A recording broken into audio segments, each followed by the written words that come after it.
Hi children, how are you? I hope you are all safe.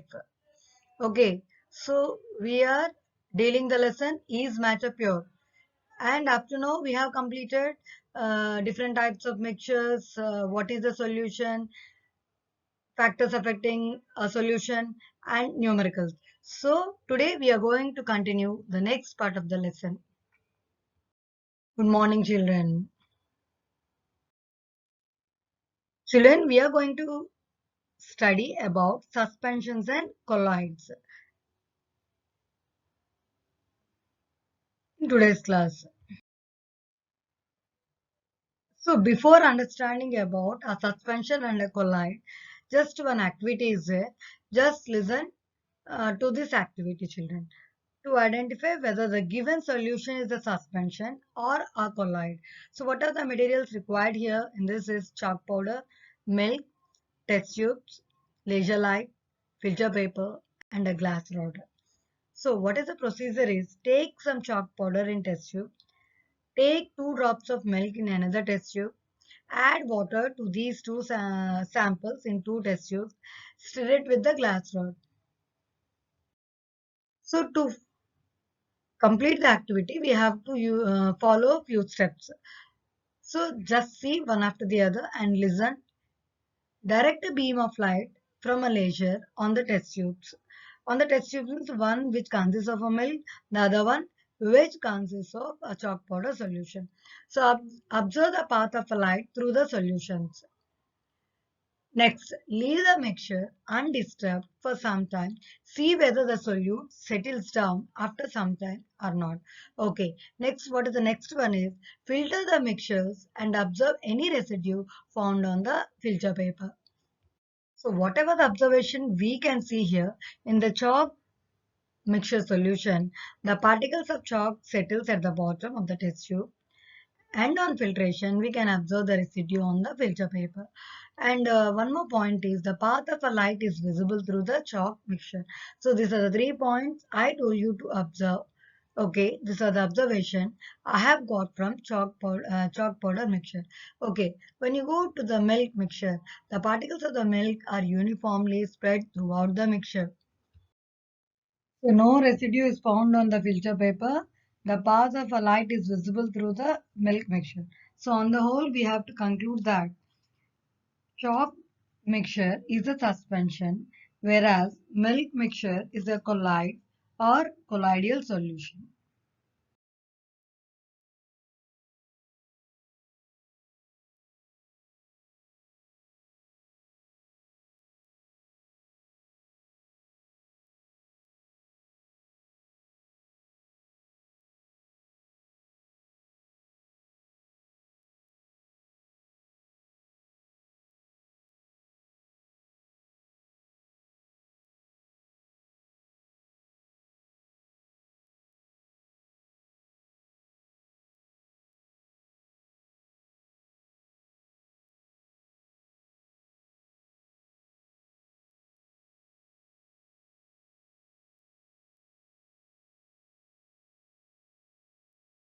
To understand more about what is a suspension, listen children. Then we can go with the definition.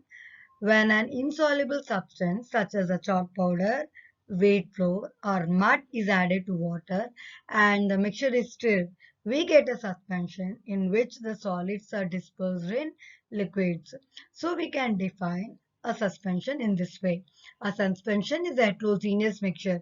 I hope you have remembered whatever the explanation I have done in the classes I completed about heterogeneous mixture and homogeneous mixture, in which the solute particles do not dissolve but remain suspended throughout the bulk of the medium. Here the examples, uh, few examples I will give you orally, few examples I have written in this slide here.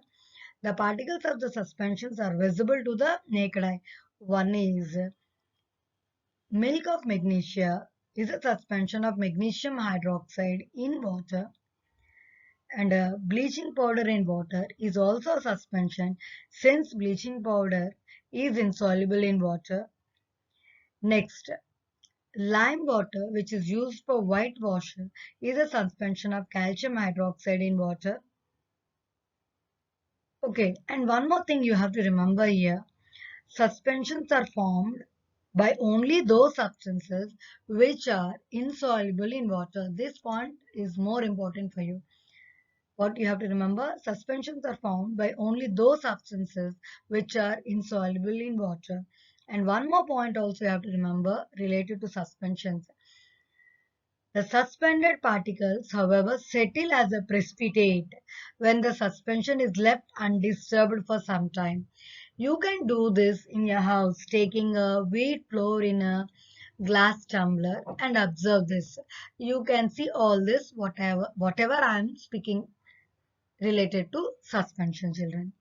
I hope you have understood. So remember that the suspended particles, however, settle as a precipitate when the suspension is left undisturbed for some time. The suspension may be a wheat flour mixture, or a mud is added to water, or a chalk powder solution. You can take any of these and you can make the suspension in your house and observe the things. Whatever the examples I told, like a milk of magnesia and a bleaching powder in water.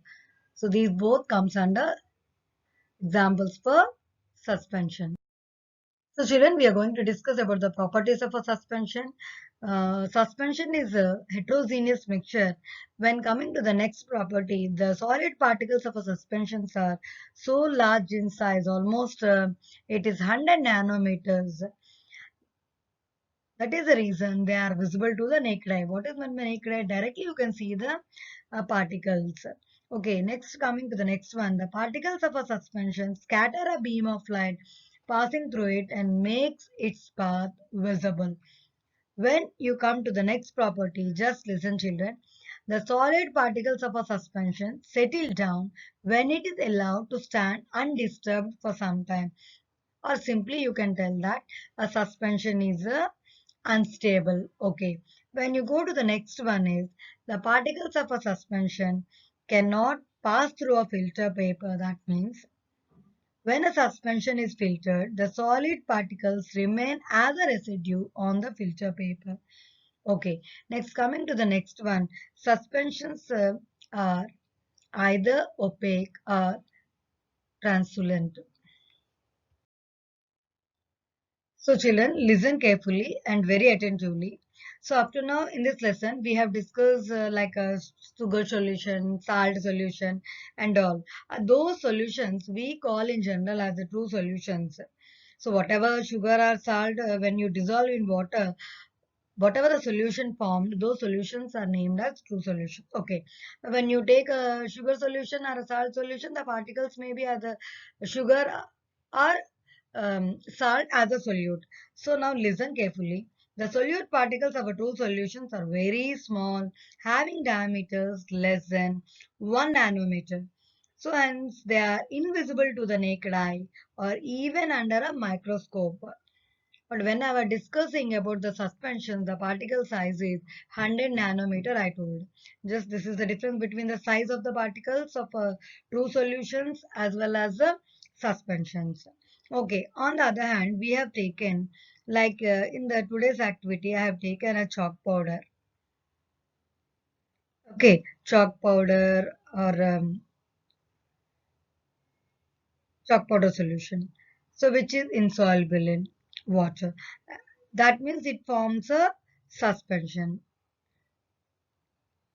So the solid particles of suspensions are quite large, having diameters greater than 100 nanometers, already I mentioned. Hence, that is the reason it is clearly visible to the naked eye. And here we have to go with the third category. What is the third category? Substances which dissolve in water or any other liquid to form a mixture in which the size varies from 1 to 100 nanometer. In true solution, the solute particle size is 1 nanometer, whereas in suspension, the solute or the suspended particle size is 100 nanometers. So we have a third category where the size of the particles in a mixture almost in the range between 1 to 100 nanometers. That means it lies between those between a true solution as well as a suspension. Those solutions are called as colloids, or in general we can call them as colloidal solutions. Okay, now I'll define what is a colloid. Colloids are colloidal solutions. Okay, just listen. Solutions in which the size of the particles lies in between those of true solutions and the suspensions are called colloidal solutions or colloids. Okay, just we discuss about the examples like milk, butter, cheese, clouds in sky, and boot polish, etc. And you have to remember these possess the characteristics between a solution. Solution means you have to remember that always it is true solution and a suspensions. Okay. And here colloidal solutions appear as homogeneous, but they are heterogeneous, children. Okay. Already I have discussed examples also.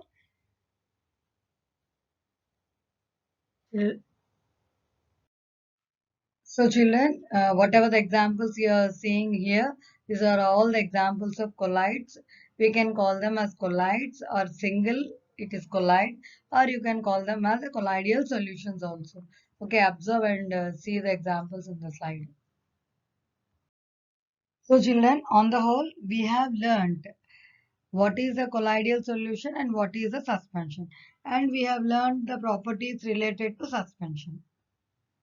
I hope children, you have understood. Thank you, Ma. Again, I'll meet you in the next online video class. Have a good day.